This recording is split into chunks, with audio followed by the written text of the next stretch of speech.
Today, we're diving to the heart of the Scottish Highlands, into its amazing cultural capital, Inverness. But we're not just sticking to the castles and the city streets. Nope. We're going to uncover a natural gem that's literally hidden in plain sight, flowing right through the middle of town. You know, this one sentence just says it all, doesn't it? It perfectly captures the magic of a place called the NessIslands. It's this feeling of being completely surrounded by nature, just moments away from all the energy of Inverness. So let's explore how this incredible space even came to be. All right, here's what we've got lined up. We'll start in the city itself, and then we'll follow the river that really defines it. We're going to dig into the Victorian ambition that created this park, see what makes it such an oasis today, and then, at the end, I'll walk you through the perfect island stroll. Okay, first things first, let's set the scene. Inverness is, for so many people, the main hub, the gateway, if you will, to exploring all the wild beauty of the Scottish Highlands. It's a city just packed with history and a character all its own. And you can just feel that history when you walk around. You've got the incredible Inverness Castle watching over the city, there's the beautiful and bustling Victorian Market, which has been going since 1870, and all these winding streets that give it this wonderful old town atmosphere. But you know, the real heart of Inverness isn't built out of stone. It's the water that flows right through it. Let's take a look at how the city's connection to the River Ness really shaped its identity. The River Ness itself is pretty short, only 6 miles long, but it's powerful. It's actually the outflow from the world-famous Loch Ness, carrying all those legendary waters out to the sea. And get this, its name might come from an ancient Pictish river goddess named Nessa, which gives the whole thing this almost mythical vibe. So how on earth did a bunch of natural islands sitting in this river become the public park that everybody loves today?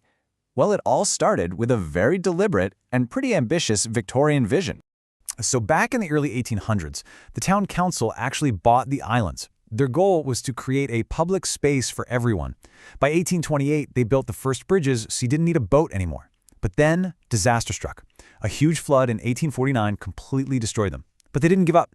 The city rebuilt, and that's when they put in the iconic suspension bridges that really define the islands even today. And the man they got to design those new bridges? What a character. His name was James Dredge, and he wasn't some lifelong engineer. He was a brewer from Bath. But he got so into engineering that he just switched careers. And his elegant tapered chain design, well, it became his lasting legacy right here in Inverness. And this quote right here, it just perfectly captures what they were trying to do. They weren't just building a park. No, they were crafting an experience. They imagined this network of beautiful paths that would be, in their words, a permanent, natural work of art for the people of Inverness. Pretty cool, right? Well, you know what? That Victorian vision was a massive success. Today, the NessIslands are still this cherished escape, a total oasis of nature right smack in the middle of the city. So let's imagine we're there right now. What are the sights and sounds that would greet us as we step onto one of those iconic bridges and start to explore? Well, you'd find yourself just wandering through this forest of tall pines and gorgeous, mature trees. You'd be crossing those famous suspension bridges, and yeah, some of them have a little bounce to them as you walk. You might stumble upon this incredible amphitheater that's literally carved out of the earth, or take a seat on one of the many benches that local artists sculpted out of wood. And oh yeah, there's even a miniature railway for the kids. And you have got to keep an eye out for this little piece of fun. It's a super clever sculpture carved from a fallen tree to look just like the Loch Ness Monster. People affectionately call it the Loch Ness Monster. It's a huge photo spot for pretty much everyone who visits. But the islands aren't just for people, you know? They're a thriving habitat for wildlife. It's actually pretty common to spot playful otters or even seals just bobbing around in the river. The woods are home to bats, pheasants, and sometimes, if you're really quiet and really lucky, you might even see a deer that's wandered in. This number just shows you how rich the river ecosystem is here. A fisherman right near here once caught a Scottish record-breaking salmon that weighed a massive 64 pounds. That's 29 kilograms. Now, he did release it back into the water, but it just goes to show what kind of life is thriving in these urban waters. So, are you inspired to visit yet? I thought so. The best part about the NessIslands is just how incredibly easy they are to explore. So, here's a simple guide to what's become the classic island walk. Okay, this popular 3-mile loop really gives you the full experience.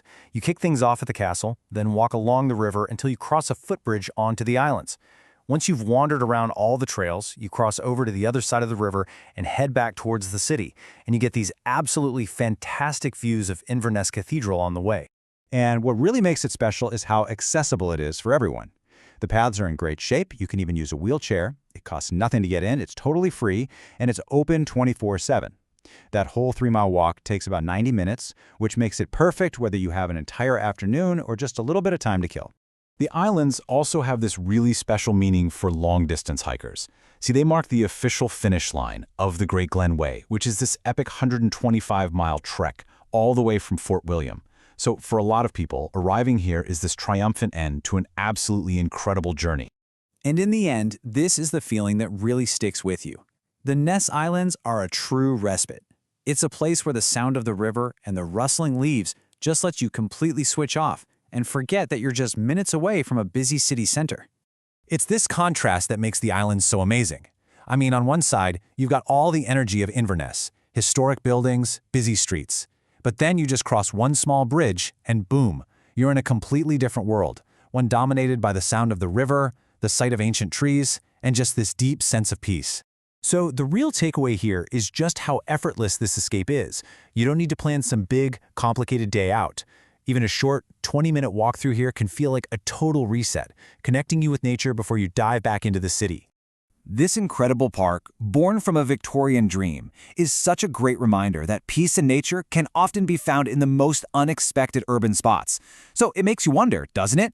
What hidden parks or riverside walks are just waiting to be discovered right in the heart of your own city?